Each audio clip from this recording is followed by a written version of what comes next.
मुसलमानों के QR code वाले मामले को देख करके सारे लोग हैरान हो गए और मुसलमानों की एकता एकजुटता को देख करके न्यूज़ चैनल वाले भी किस तरीके से हड़बड़ाहट का शिकार हो रहे हैं और अपनी बात को किस तरीके से बोलने की कोशिश कर रहे हैं। आपको वीडियो में दिखाऊंगा।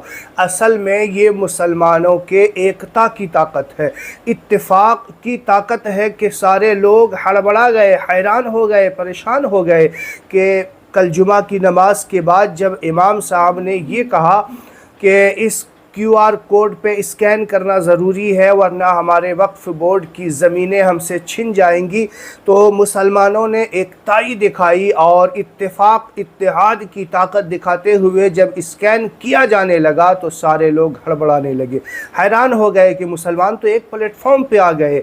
कहीं ऐसा ना हो जाए कि सारे मुसलमान इत्तेफाक और इत्तेहाद कर ले। तो इसी डर से लोग हैरान होने लग गए। तो आपसे गुजारिश करूंगा कि इसी तरीके से स्कैन करते रहें। 50 लाख की मांग है, लेकिन मैं गुजारिश करूंगा कि 50 लाख नहीं बल्कि 20 करोड़ का 20 करोड़ स्कैन कर दीजिए।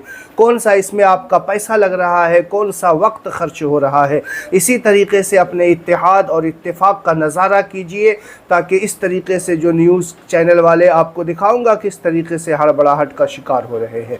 वीडियो देखिए पहले आप। लखनऊ के ईदगाह में वक्फ बिल संशोधन के विरोध में नई मुहिम शुरू की गई है। जुमे की नमाज के दौरान नमाजियों को एक खास तरीके से विरोध दर्ज करने के लिए कहा गया। ईदगाह के अंदर लगे क्यूआर कोड के जरिए वक्फ बिल को रोकने का प्लान बनाया गया है। जरा देखिए आखिर क्यूआर कोड से कैसे बचेगा वक्फ बोर्ड।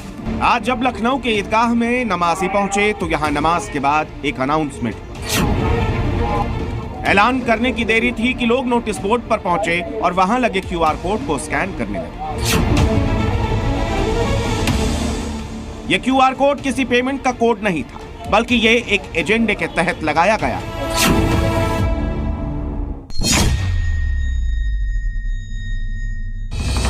लखनऊ ईदगाह में नोटिस बोर्ड पर चस्पा इस क्यूआर कोड को स्कैन करने की होड़ लगी है। ईदगाह पहुंचने वाले ज्यादातर मुस्लिम समुदाय के लोग कोड को स्कैन कर रहे हैं। सवाल उठता है कि ये है क्या? दरअसल ये एक विरोध प्रदर्शन है। लखनऊ में वक्फ संशोधन बिल के विरोध में मुहिम शुरू की गई। शुक्रवार को जुमे की नमाज के दौरान नमाजियों को क्यूआर कोड स्कैन करके विरोध दर्ज करने को कहा गया है। मौलाना खालिद रशीद फिरंगी महली ने खुद लोगों से मुहिम का हिस्सा बनने की अपील की।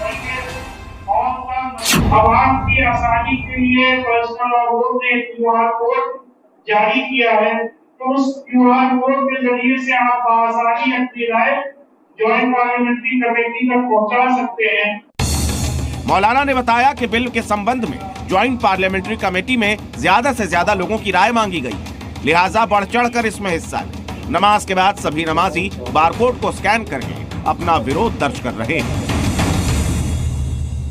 अभी देखिए, जॉइंट पार्लियामेंट्री कमेटी ने वक्त के ताल्लुक से जो अपनी राय मांगी है, उसी के ताल्लुक से यहाँ पर ये कोशिश की जा रही है कि बड़े पैमाने पर तमाम नमाजियों से इसके खिलाफ और इस बिल के खिलाफ अपनी राय का इजहार कराया जाए।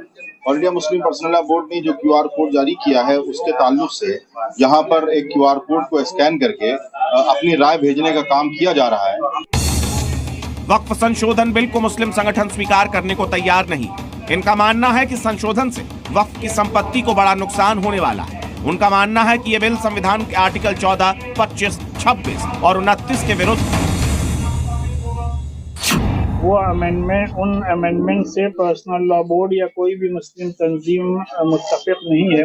वक्फ बाय यूजर जो कि वक्फ कवानीन की बैकबोन है, रीढ़ की हड्डी है, उसको भी जो खत्म करने की बात कही जा रही है, तो ये जितने भी अमेंडमेंट्स हैं वो हम लोग का मानना है कि वो औकाफ के लिए नुकसानदेह होने वाले हैं।